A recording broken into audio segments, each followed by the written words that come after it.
மருதாணி செடிங்க. மருதாணி செடி வந்துட்டு ஹைவேல போட்டுருக்காங்க. நல்லாயிருக்கு. பார்த்தீங்கன்னா ஃபுல்லாக மருதாணி செடியாக தான் இருக்குது. இங்கே பார்த்தீங்களா, எனக்கு பின்னாடி பார்த்தீங்கன்னா எல்லாமே செடி இருக்கும்.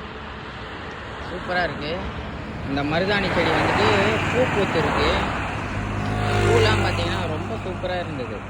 ஹைவேல போகும்போது பார்த்தேன், அதனால் வீடியோ எடுத்தேன். மருதாணி செடி. இந்த மருதாணி வச்சும் தவிர்க்குமா அப்படின்ட்டு எனக்கு தெரியல. ஆனால் இதை கேட்டேன், 2-3 பேரண்ட வந்துட்டு வழியில் போகிறவங்களாண்ட கேட்டேன். இது மருதாணி செடி தான்ப்பா அப்படின்னு சொன்னாங்க. எனக்கும் தெரியும். ஆனால் இலை வந்து கொஞ்சம் சின்ன சின்னதாக இருக்குது. பார்த்தீங்களா தெரியும். இலை பார்த்தீங்களா, ரொம்ப சின்ன சின்னதாக இருந்தது. அதனால் வந்து ஒரு டவுட்டுக்கு இது மருதாணி செடி தானா அப்படின்னு கேட்டேன். மருதாணி செடி தான்பா அப்படின்னு சொல்லியிருக்காங்க. ஆனால் சூப்பராக இருக்குது. பூ பூத்து இருக்கிறது ரொம்ப சூப்பராக இருக்குது.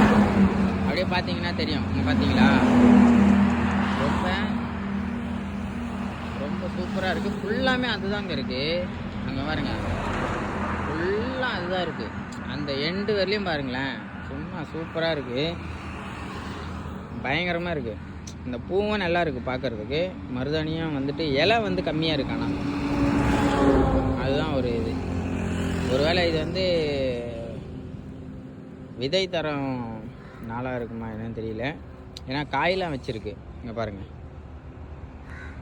பார்த்தீங்களா, காயெலாம் வச்சுருக்கு. சூப்பராக இருக்குது.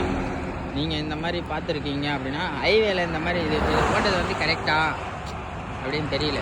ஏன்னா ஹைவேல போட்டுருக்காங்க. இது வந்துட்டு யூஸ் ஆகுமா என்னன்னு தெரியல. மருதாணி செடி ஹைவேல போட்டுருக்காங்க. இதை பற்றி உங்களுக்கு தெரிஞ்சால் கமெண்டில் சொல்லுங்கள்.